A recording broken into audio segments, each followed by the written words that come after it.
अगं कुणाकडूनही वाण घ्यायचं का मी? तुम्हाला यांच्यासारखं पांढरं कपाळ हवाय की काय? काही काय बोलतेस का प्रज्ञा?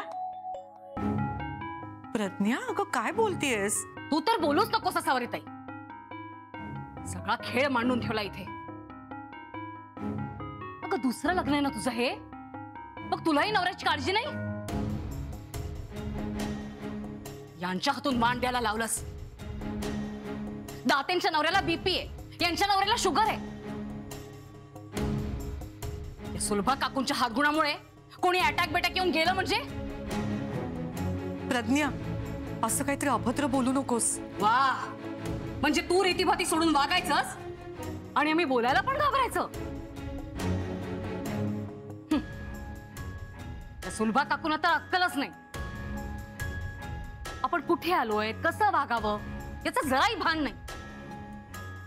नेहमी पुढे पुढे करायचं. आपण मान देतोय म्हणून मान वर करून मिरवायचं. शोभत काय यांना हे?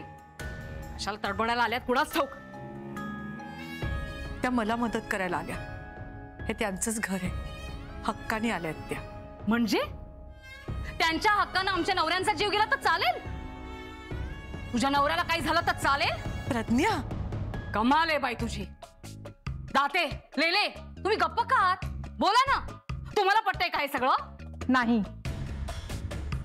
मलाही नाही पटत आहे. आणि काकू तुम्हाला तरी कळायला हवं. यांना कुठे एवढी अक्कल आहे? बघा बघा, अजून लाज वाटते का बघा. एखादी असती तर कधीच निघून गेली असती. थांबा काकू. हे बघ प्रज्ञा, काकू कुठेही जाणार नाहीत. त्यांना मी बोलवलंय. त्या या कुटुंबाचा एक भाग आहे.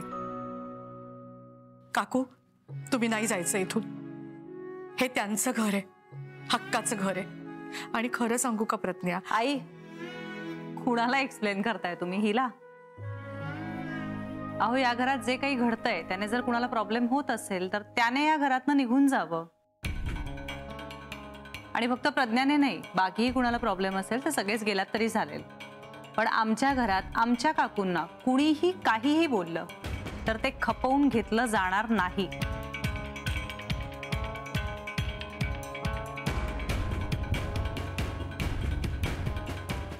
हाताला धरून हकलवून देऊ. निघतेस का?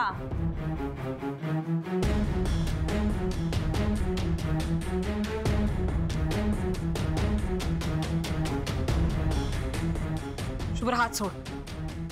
सोडला. चालतं व्हायचं. मला इथे थांबायची हौस नाहीये. चला ग.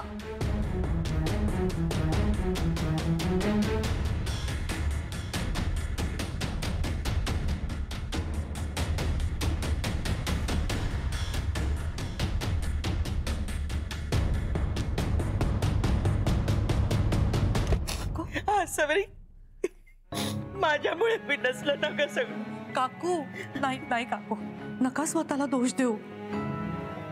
काकू डोळ्यातनं पाणी नका ना काढू. तुम्ही रडायला लागला तर मलाही वाईट वाटेल. असं नका करू काकू.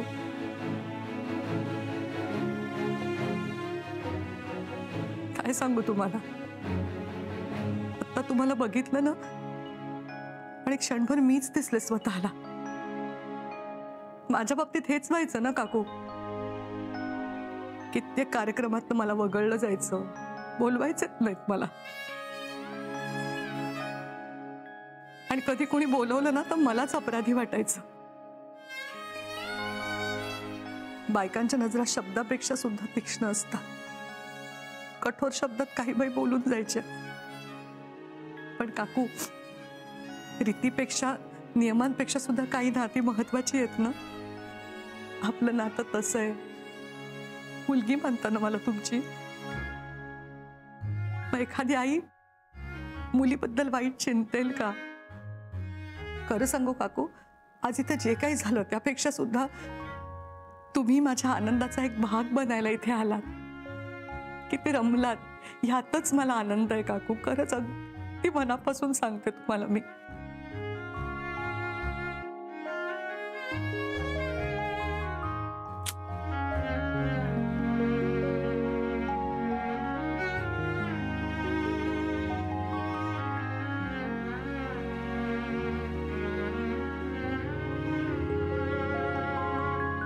या कुंकवाच्या जोरावर इतकं मिरवतात या बायका.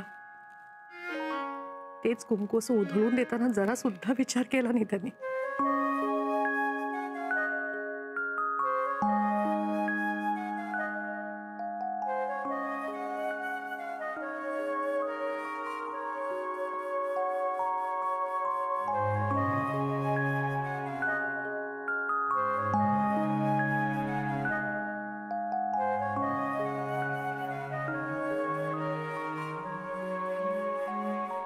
हे घ्या काकू. हे काय? हळदी कुंकू आहे ना आज, मला हळद कुंकू लावून वाण द्या. नाही नको. काकू, काकू मला मुलगी मानता ना तुमची, मग माझा हट्ट आहे समजा. घ्या माझ्यासाठी, घ्या ना.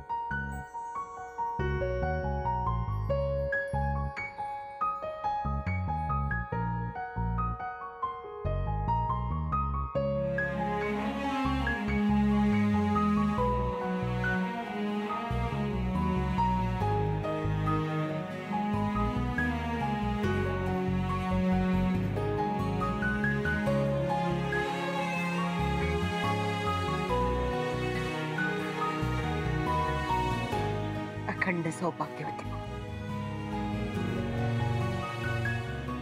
तुम्ही आशीर्वाद दिलायत ना, माझा विश्वास आहे माझं सौभाग्य अखंडच राहील.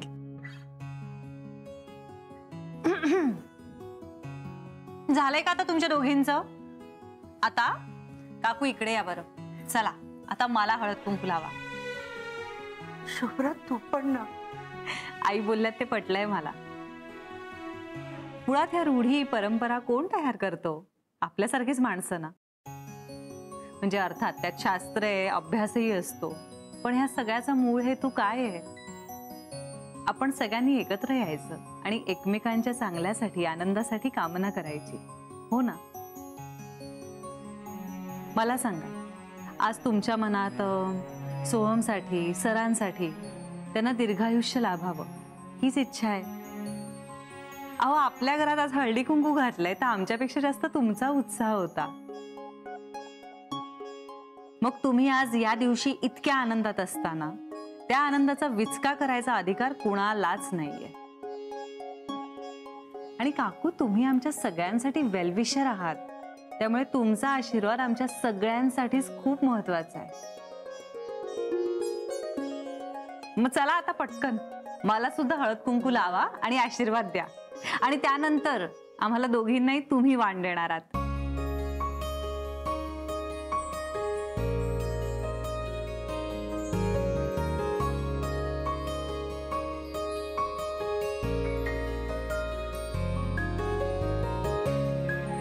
सुखी राहा. चला आई.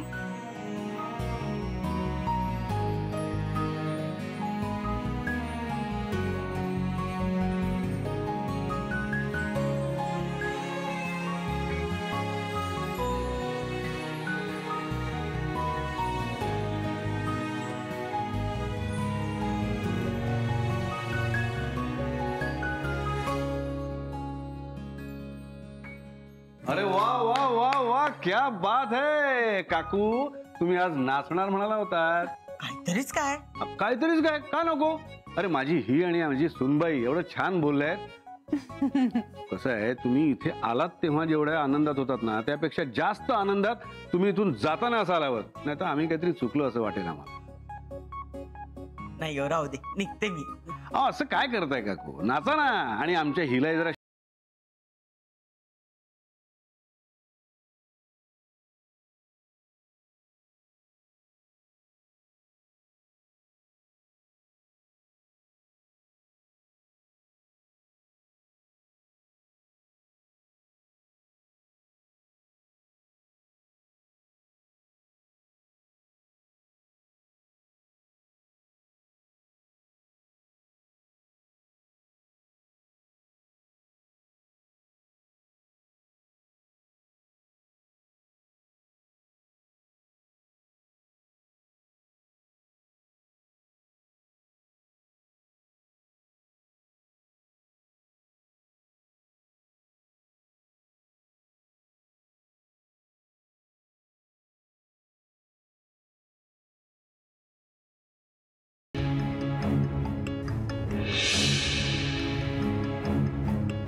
हळदी कुंकाचं सगळं किती छान जुळून आलं होतं ग.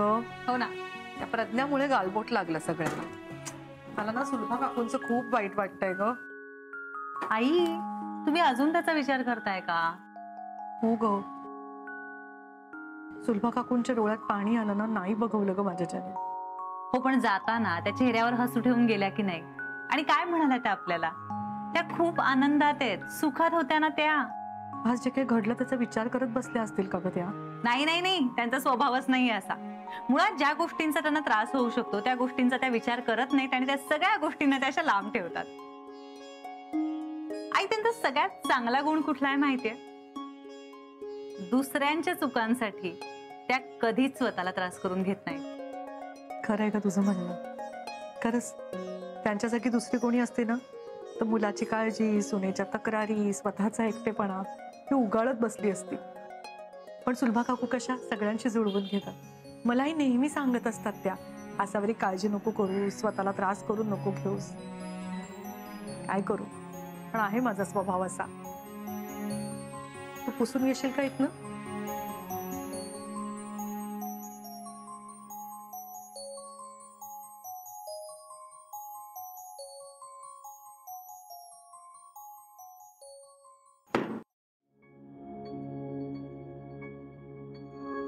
प्रज्ञा थांब.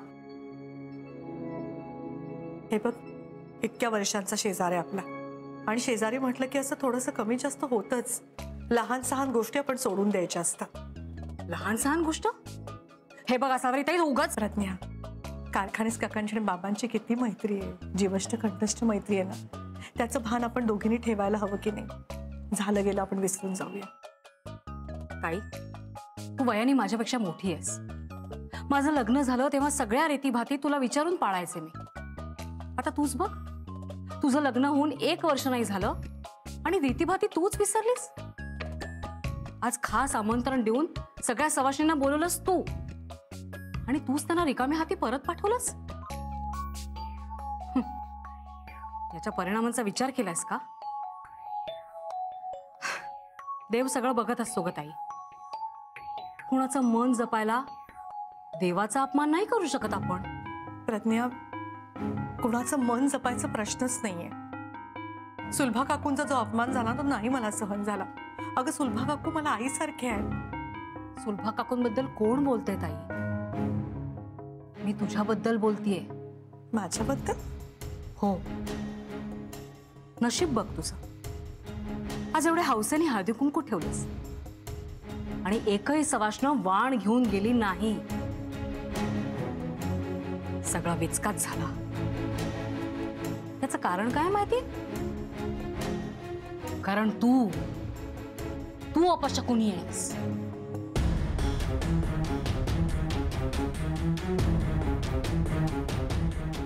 सोहम लहान असताना सोहमचे धडधाकट बाबा अचानक गेले.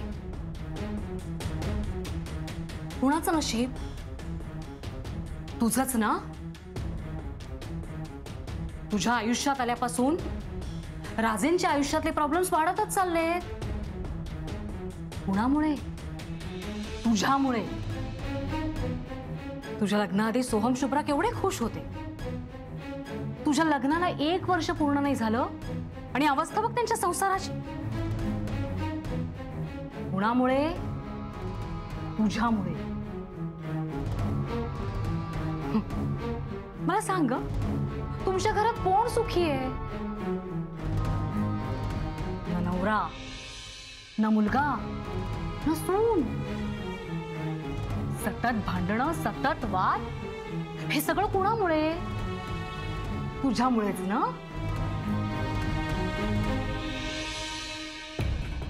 तुला माहितीये ताई, एवढ्या वर्षात तुला कुणीही कुठल्याही समारंभाला का बोलवलं नाही? कारण तू अशी अपशकुनी आहेस म्हणूनच.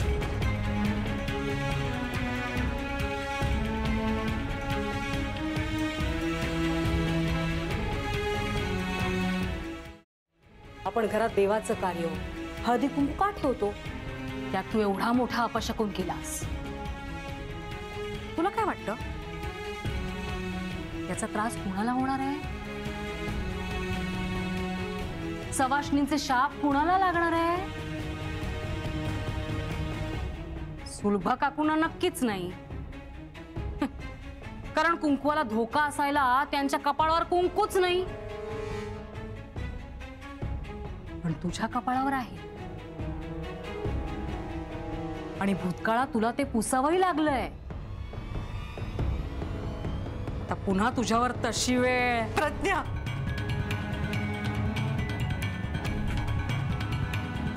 आता एवढा चांगला हसता खेळता अभिजित राजे,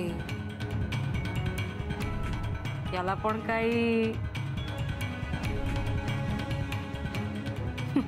बाई बाई बाई, एवढ्या वर्षांनी पुन्हा आयुष्यात सुख आलं, त्याची लोकांना कदर कशी काय नाही कुणाच ठाऊक.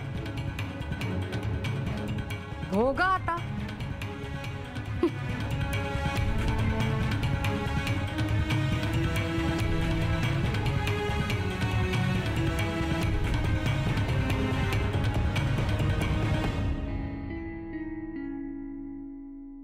आज एवढ्या हौसेने हळदी कुंकू ठेवलंस आणि एकही सवाष्ण वाण घेऊन गेली नाही.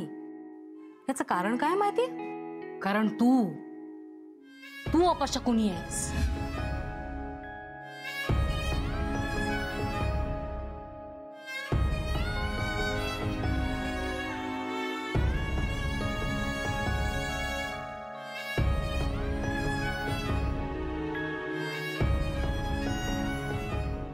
सोहम लहान असताना सोहमचे धडधाकट बाबा अचानक गेले. कुणाचं नशीब? तुझंच ना. तुझ्या आयुष्यात आल्यापासून राजेंच्या आयुष्यातले प्रॉब्लेम्स वाढतच चालले.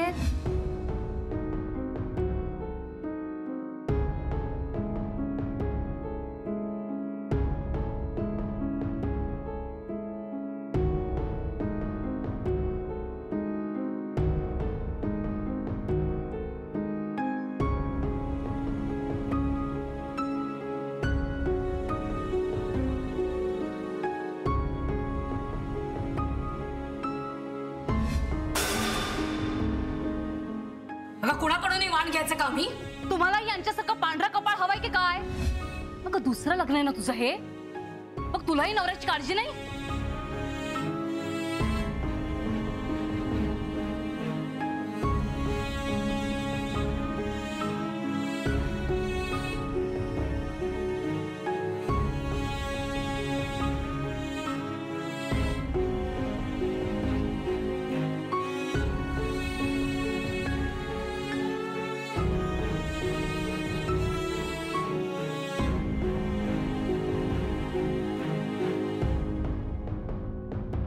तू अपशकुनी आहेस. तुझ्या आयुष्यात आल्यापासून राजेंच्या आयुष्यातले प्रॉब्लेम्स वाढतच चालले. कुणामुळे? तुझ्यामुळे.